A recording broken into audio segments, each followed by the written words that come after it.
Today, I've got an exciting new development in publishing that will let you get your book in front of readers for $0 out of pocket.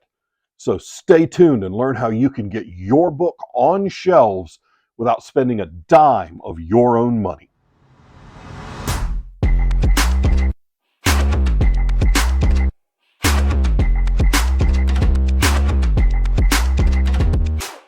Hi there. I'm John Hartness, the founder and publisher of Falstaff Books, freelance editor, and author of multiple ongoing series, including The Black Knight Chronicles, Bubba the Monster Hunter, and Quincy Harker Demon Hunter. Welcome to the channel. I'm glad you're here. And if you've been here before, I'm glad you're back. Welcome. It's great to see you. So, as promised, today I'm going to talk about a way that you can get published without spending a dime. It's called traditional publishing. That's right, ladies and gentlemen.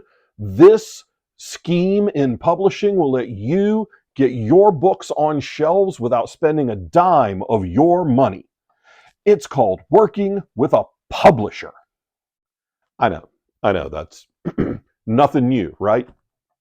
Not for you guys, because you're obviously intelligent people of discerning taste. Otherwise, why would you be watching this channel?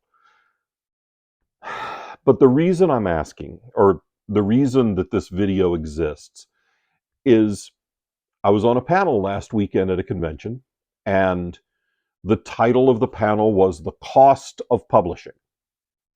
So we sat down and we started talking about what it costs to self-publish a book.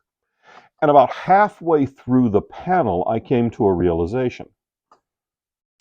At no point had we ever mentioned the fact that there is a time-honored tradition of authors not paying a dime for their books to be published.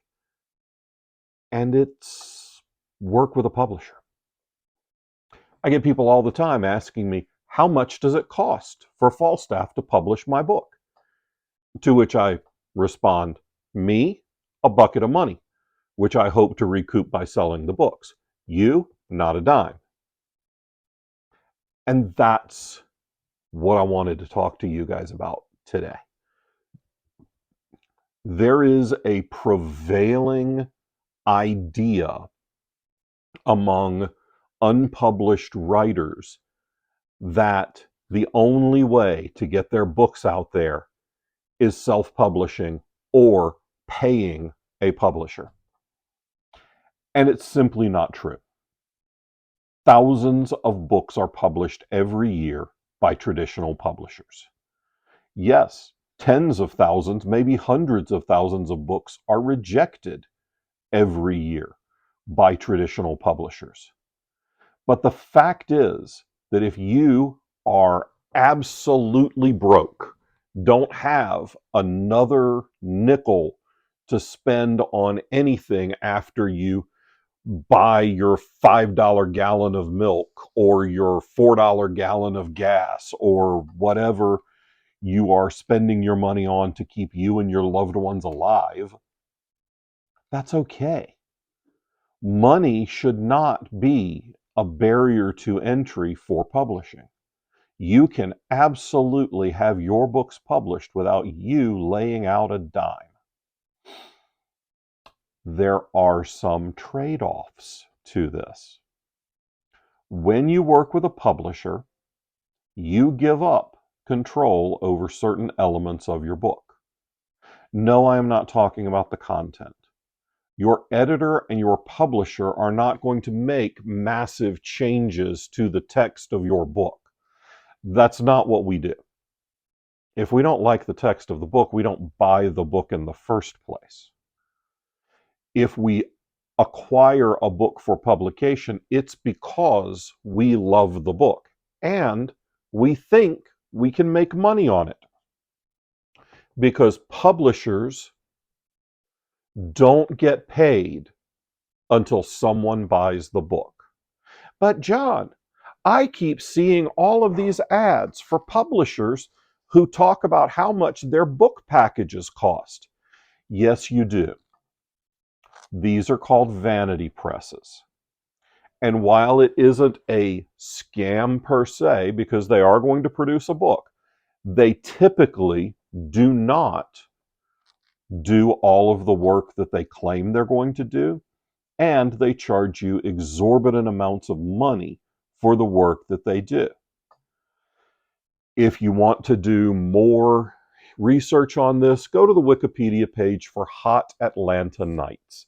It's a legendary self-published book that was produced originally by a vanity press, which claims to have a rigorous submission process. That rigorous submission process is you send us your book and a great big pile of money, and we create a book. That's the submission process. Pay a pile of money. A bunch of writers got together and decided to test this, so they wrote a book. I don't remember how many writers were part of it. It was before I was in the industry, but it was a handful. They each wrote a chapter with no connection to each other or the chapter that came before. And they submitted the book that way. And they duplicated a chapter, like copy and pasted the text into two places in the book. And then there were chapter numbers that never got used.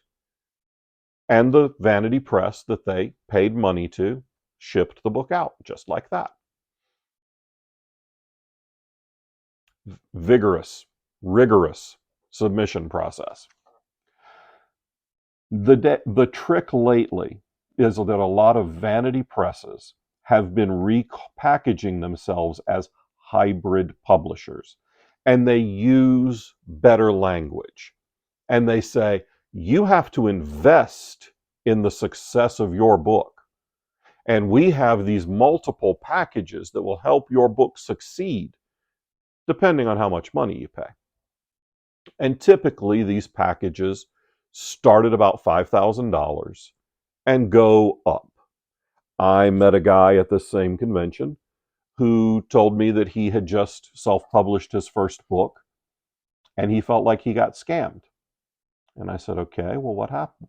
And I said, how much did you pay? 10 grand? Because that's too much money. It doesn't cost $10,000 to self-publish a book. It doesn't cost $10,000 for an independent press to publish a book. He shook his head. I was like, oh, more?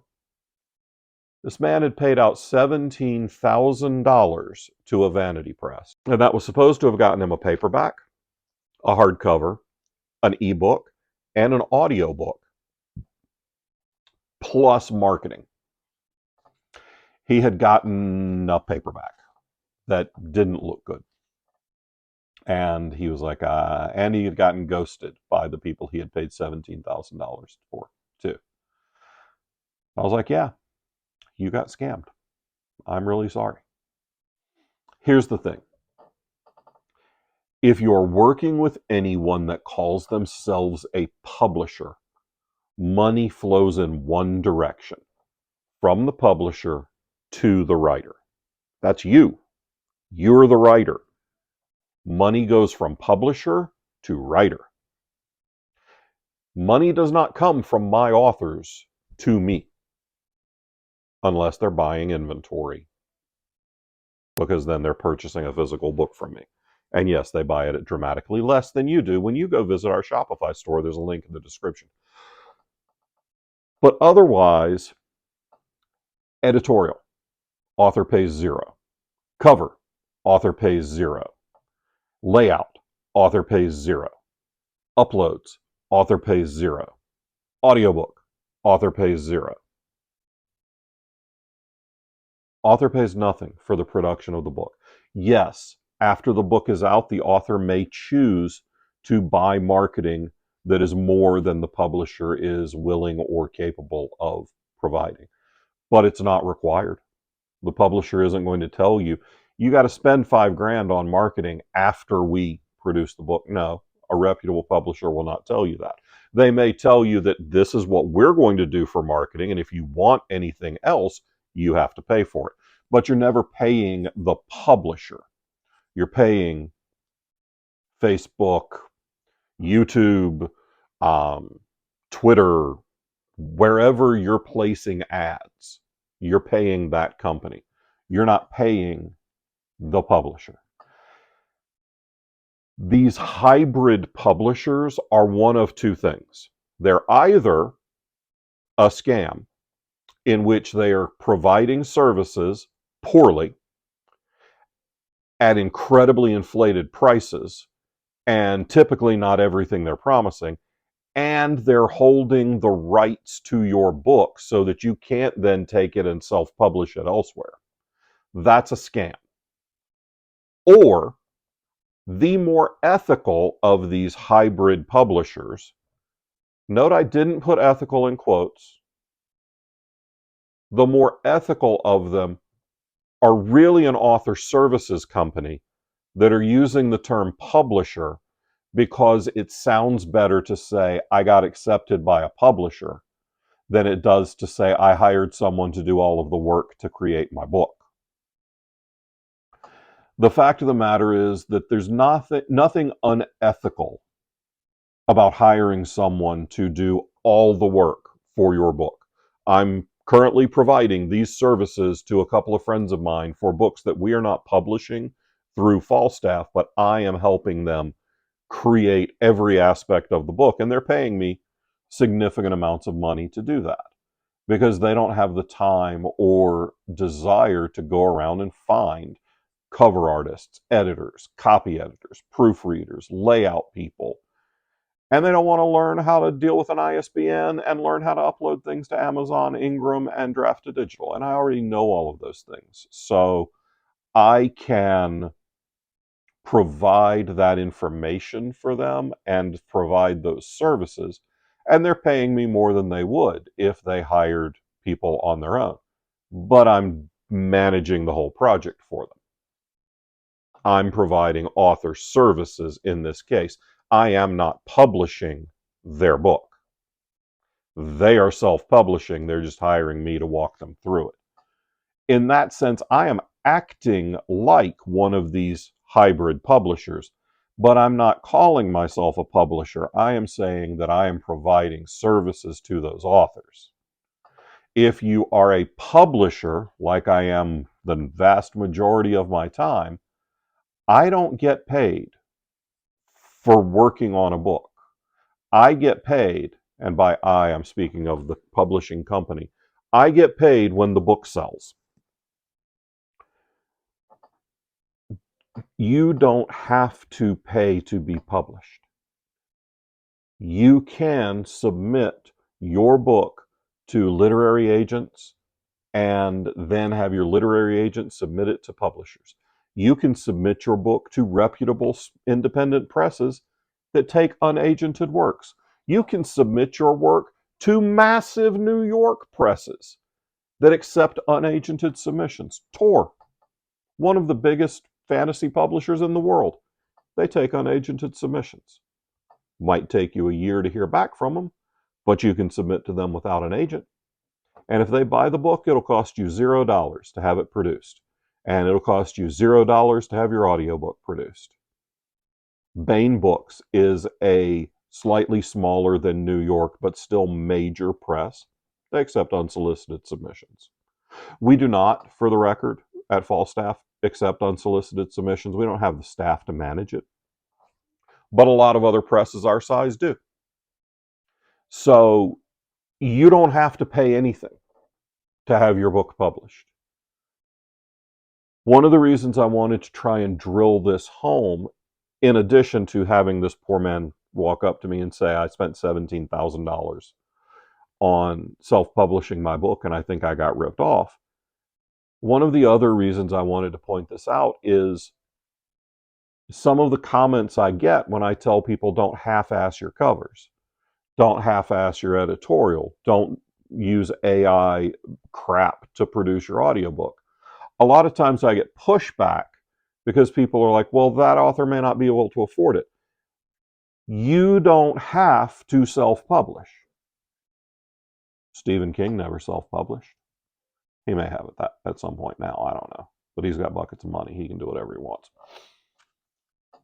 Raymond Feist, on my shelf over here, didn't self-publish. V.E. Schwab didn't self-publish.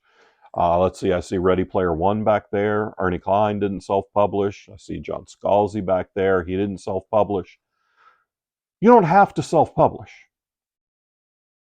You might want to because you don't want to go through the trouble. Sherilyn Kenyon has a standing bet that she'll buy a steak dinner for anybody who shows her more rejection slips than she ever got. She's had 80 plus million books sold and has a stack of rejection letters as tall as she is. Now, Sherry's not tremendously tall, but she's not short either. You don't have to go through any expense to have your book published. It may take you more time. It may not happen with this book. This book might not be ready.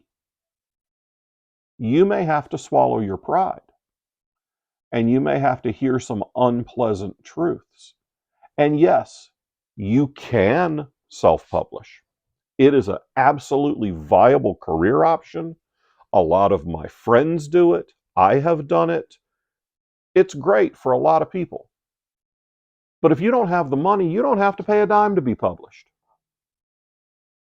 You will give up some control. You don't get to pick your cover. You don't get to decide how much marketing money is spent on your book. But you don't have to pay a dime to do it. So as you're going through your publishing journey, take a good look at your finances. Take a good look at what you can afford to put into this book financially. Take a good look at what you have time-wise and what you can dedicate to the book with regards to time. And then make an informed decision. But there is no one true way for publishing success, especially not now. There are more small presses working today than there ever have been. Self-publishing is more profitable for more people than it ever has been. And New York publishing is starting slowly to shift toward buying books that are selling well as self-published books. So the door's not closed for you if you self-publish. But don't get locked into thinking that there's only one way to do it. And if you're going to pay to be published, if you're going to self-publish, go for it. Rock on. All the luck in the world. Don't give up your rights if you're paying out all the money. If you're not paying out any money, then yes, you're going to give up some distribution rights. You should never give up copyright, but you will give up distribution rights. That's what it means when you're signing the contract. You're licensing the distribution of your work. Never sign away your copyright. All right, that's what I've got for you today. Thanks for stopping by. And if you want to support the press, you should head over to our Shopify store. There's a link in the comments, remember? And check out the brand new space opera that we've recently published by Sarah Madsen called When the Stars Bleed. It's a fantastic, quick read, very witty, very sharp, strong writing. Really recommend this book. So head on over there, grab yourself a copy of When the Stars Bleed, our newest release from Falstaff Books. And if you want to see your name up on my wall, like all of these cool people, you can become a member of the channel. But before you do that, you have to subscribe. So give us a like, leave me a comment, and tell me your favorite self-published book of all time that isn't Dungeon Crawler Carl. Because seriously, everybody loves Dungeon Crawler Carl right now. So that one's not allowed. So leave me a comment, give us a like, tell your friends, and remember, you don't have to pay to be published. But if you do, make sure you retain all the ownership of your book. Till next time, bye.